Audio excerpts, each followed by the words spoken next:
Student welcome to my YouTube channel Anil 108 और Facebook page है target academy Khurja में आपका स्वागत है। स्टूडेंट हम डेली आपको जी के जीएस के 10% कराते हैं और उनसे महत्वपूर्ण फैक्ट भी बताते हैं। नाम के 10% है, कम से कम 100% कराए जाएंगे। और बेटा ये किसी ना किसी एग्जाम में आए हैं। वीडियो 10 से 15 मिनट की वीडियो होगी। और बेटा यूपीएससी पीसीएस लेवल की जी के जीएस है। आप जब देखोगे तो आपको खुद इनका लेवल पता पड़ जाएगा।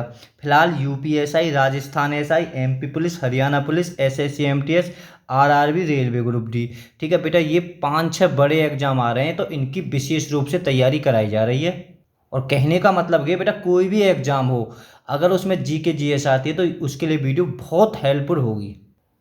बेटा देखो, पहला प्रश्न है, निम्नलिखित में से किस देश का संविधान लिखित नहीं है। देखो बेटा, अब तक आपने पढ़ा खूब होगा कि कौन से देश का लिखित संविधान नहीं है। इंग्लैंड यानी ब्रिटेन। अब बेटा इन निम्न में से, तो बेटा न्यूजीलैंड में भी, न्यूजीलैंड का भी लिखित में संविधान नहीं है। ठीक है बेटा, न्यूजीलैंड के बारे में फैक्ट देख लेते हैं, जो क्या इंपोर्टेंट फैक्ट है। बेटा देखो न्यूजीलैंड, अब देखो खास बात, जो न्यूजीलैंड है बेटा ऑस्ट्रेलिया महाद्वीप में नहीं पड़ता, अब पड़ता है ये जीलैंड, जो 8वां महाद्वीप की खोज हुई ना है। तो कि न्यूजीलैंड यहाँ से फैक्ट बन जाएगा। तो 8वां जो महाद्वीप की जो खोज हुई है, तो बेटा कि न्यूजीलैंड कौन से महाद्वीप के अंतर्गत आता है? जीलैंड। इसकी राजधानी कौन सी? वेलिंगटन। सबसे बड़ा नगर ऑकलैंड। मुद्रा इसकी डॉलर है। राष्ट्रीय पक्षी या प्रतीक चिन्ह, आपको राजधानी के बाद में बेटा ये जरूर याद होना चाहिए, राष्ट्रीय पक्षी और राष्ट्रीय प्रतीक कीवी।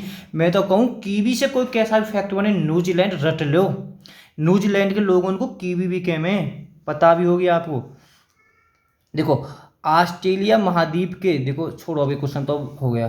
देखो एम्यू और कोकराबरा नामक पक्षी पाए जाते हैं, तो बेटा ये कहाँ पाए जाते हैं? न्यूजीलैंड में। ठीक है, बहुत जबरदस्त है एम्यू और कोकराबरू पक्षी।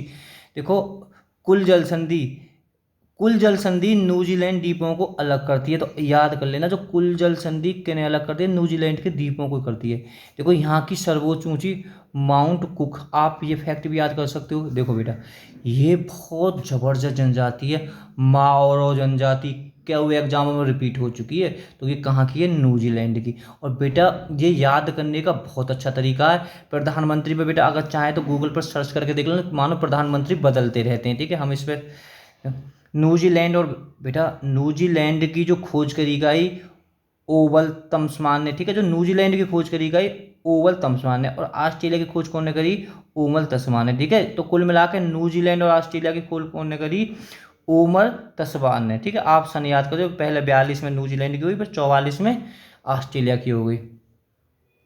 देखो बेटा ये फैक्ट इतना ज़बरदस्त है, अभी हाल ही में बनी, तो 5 साल तक तो कम से कम रहेगा। 2020 में बनी थी ये। देखो प्रथम मंत्रिमंडल भारतीय, देखो वहाँ के जो के पहली बार मंत्रिमंडल में शामिल हुई है, केंद्रीय मंत्रिमंडल में, तो आप याद कर लो, प्रियंका राधा कृष्ण।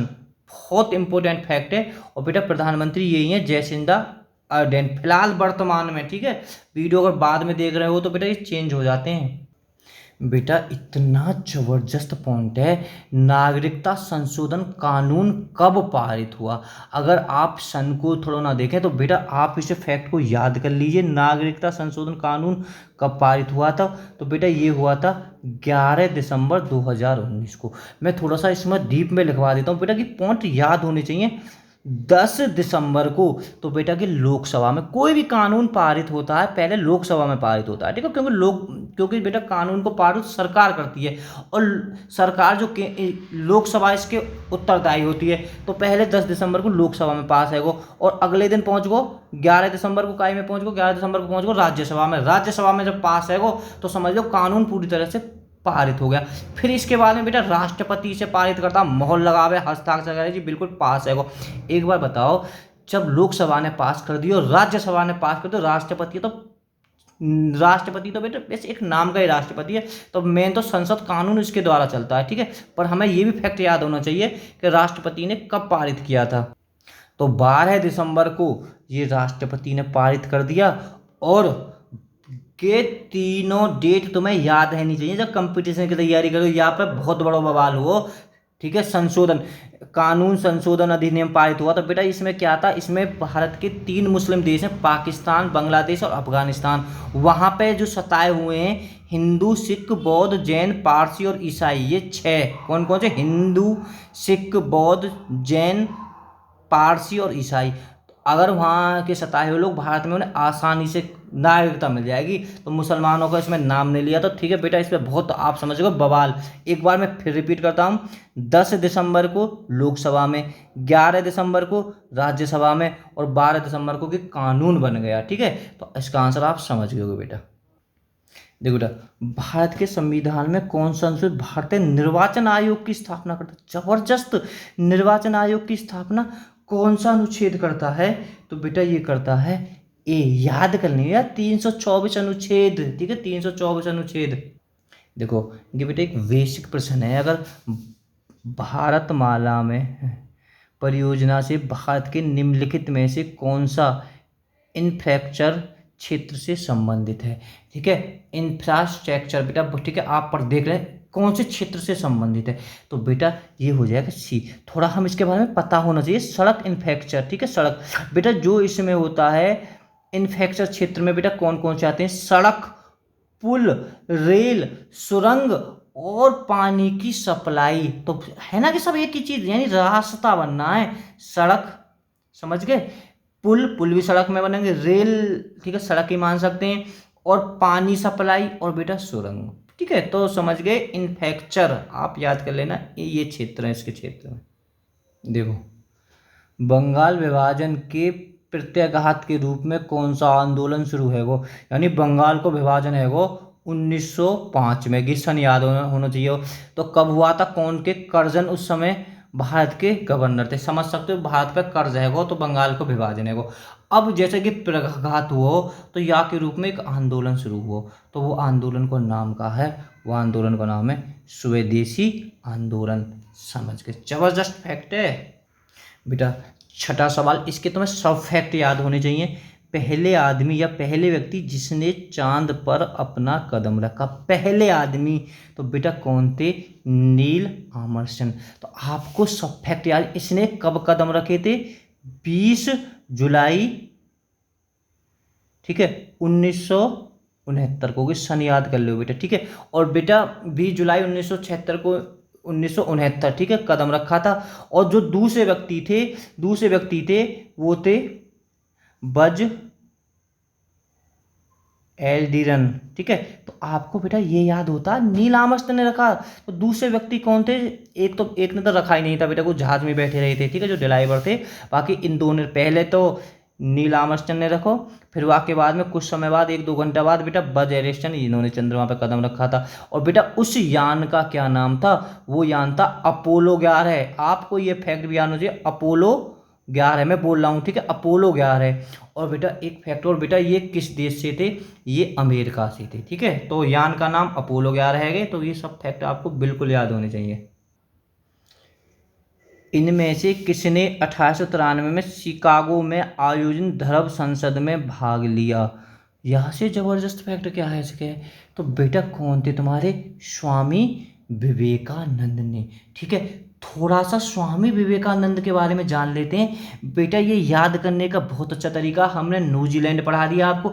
न्यूजीलैंड के माइंड में, दिमाग में सब फैक्टों को याद कर लेना। ठीक है, और हम महापुरुष के संबंध में भी प्रश्न आते हैं। डेली एक महापुरुष या एक देश या एक राज्य से फैक्ट करते हैं। इतिहास के बारे में जाने, ठीक है, थोड़ा बेटा भूगोल के बारे में भी डेली जाना करेंगे, और विज्ञान के बारे में बेटा डेली फैक्ट देखते हैं।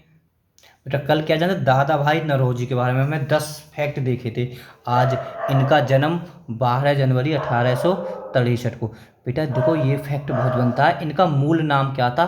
नरेंद्र नाथ दत्त। ठीक है, अरे कितना जबरदस्त है, कितने एग्जामों में आगो। युवा दिवस कब बनाते हैं? 12 जनवरी को। ठीक है भाई, जन्म 12 जनवरी को हो तो इसलिए बनाते हैं। और एक फैक्ट और, युवा दिवस बेटा किसके लिए बनाते हैं, किसके उपलक्ष्य में बनाते हैं? स्वामी विवेकानंद के। ठीक है, आप ये कलकत्ता पश्चिम बंगाल के रहने वाले थे।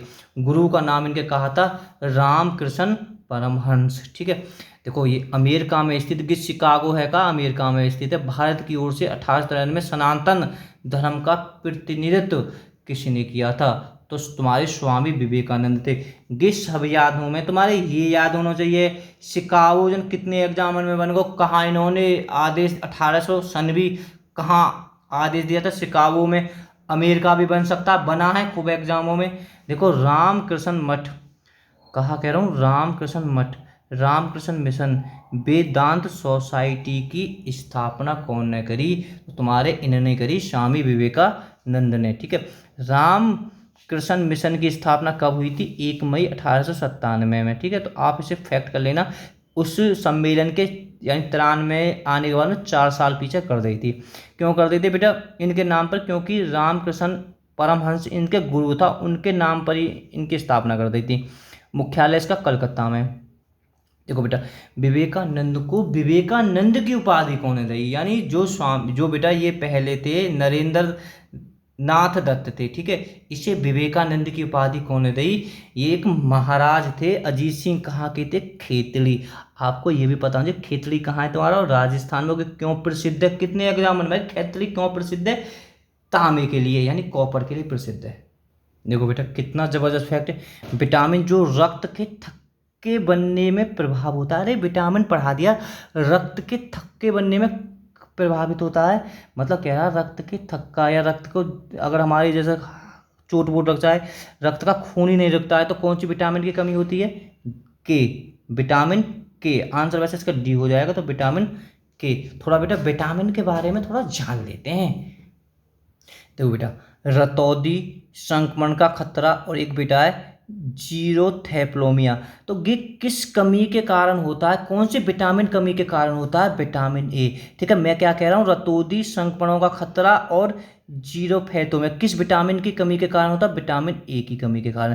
देखो बेटा, बेरी बेरी रोग होता है, हम इसे खाली विटामिन बी भी कह दें कोई दिक्कत नहीं, विटामिन बी के बहुत भाग हैं, इतने डीप में बेटा अगर ना जाएं तो ठीक है। ठीक है, तो आप इन्हें थोड़ा सा फैक्ट को देख लेना बेटा। देखो ये बहुत बहुत बनता है सी, एक स्कर्वी मसूड़ों का फूलना, यानी एक बीमारी होती है स्कर्वी है जाए या मसूड़ों का फूलना, ये बेटा कौन से विटामिन के कारण होता है? विटामिन सी की कमी के कारण।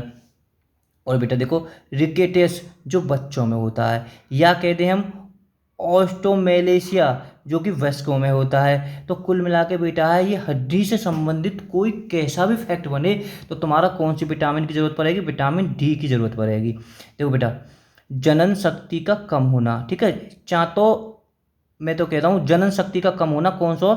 विटामिन ए में। ठीक है, तो कहने का मतलब है स्त्री पुरुष से बेटा, स्त्री पुरुष में अगर बांझपन हो, ठीक है, बच्चे नहीं हो, तो बेटा कौन सी विटामिन की कमी है? उनमें विटामिन ई की कमी है। रक्त का थक्का नहीं बनना, अभी पढ़ा है तुमने, विटामिन के। और स्टूडेंट लाइफ है, अगर चाहे तो बेटा अगर मानो तुम्हें ये याद है तो थोड़ा सा याद करने, जब विटामिन बी थोड़ा डीप में पढ़ो,